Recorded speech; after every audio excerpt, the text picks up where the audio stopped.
अस्सलामुअलैकुम साथियों, ये आज एक बड़ी ख़बर आई है।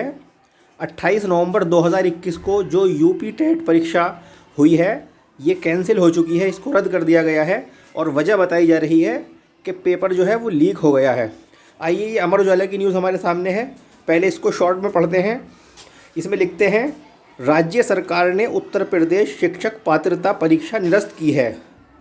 बेसिक शिक्षा विभाग के निदेशक सर्वेंद्र विक्रम सिंह ने बताया कि प्रश्न पत्र लीक होने के कारण परीक्षा निरस्त की गई है। इसके बाद ये एक और न्यूज़ है हमारे सामने, इसमें काफ़ी विस्तार से लिखा हुआ है, आप चाहें तो स्क्रीनशॉट लेकर पढ़ लीजिए।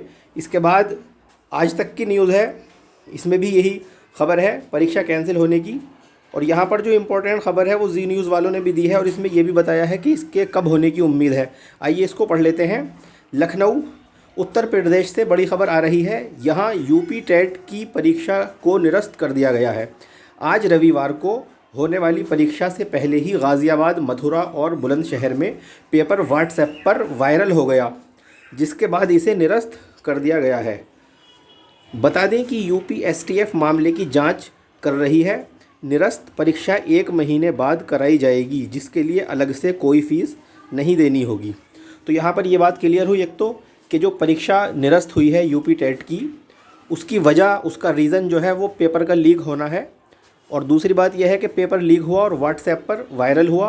मथुरा, बुलंदशहर के नाम लिए गए हैं और गाज़ियाबाद का नाम लिया गया है। यहाँ पर पेपर काफ़ी व्हाट्सएप पर वायरल हुआ और ये बात जब पकड़ में आई तो फिर इस परीक्षा को जो निदेशक थे उन्होंने इसको निरस्त कर दिया, खबर दी निरस्त होने की। और एक बात जो इसमें इम्पॉर्टेंट बात है वो ये है कि परीक्षा 1 महीने बाद कराई जाएगी।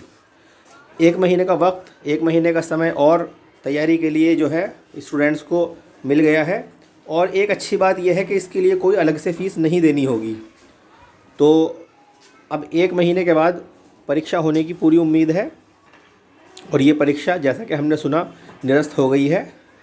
तो इससे जो है कुछ ना कुछ फ़ायदा ही होगा और तैयारी करने का मौका मिल जाएगा।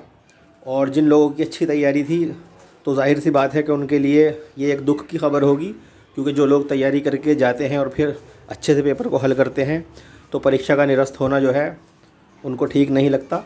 लेकिन यह है कि आप और अच्छी तैयारी कीजिए, हो सकता है कि अगली बार आप और अच्छा पेपर करके आएँ। बस इसी के साथ हमें इजाज़त दीजिए। अल्लाह हाफ़िज़, फ़ी अमानिल्लाह, वस्सलामु अलैकुम व रहमतुल्लाह।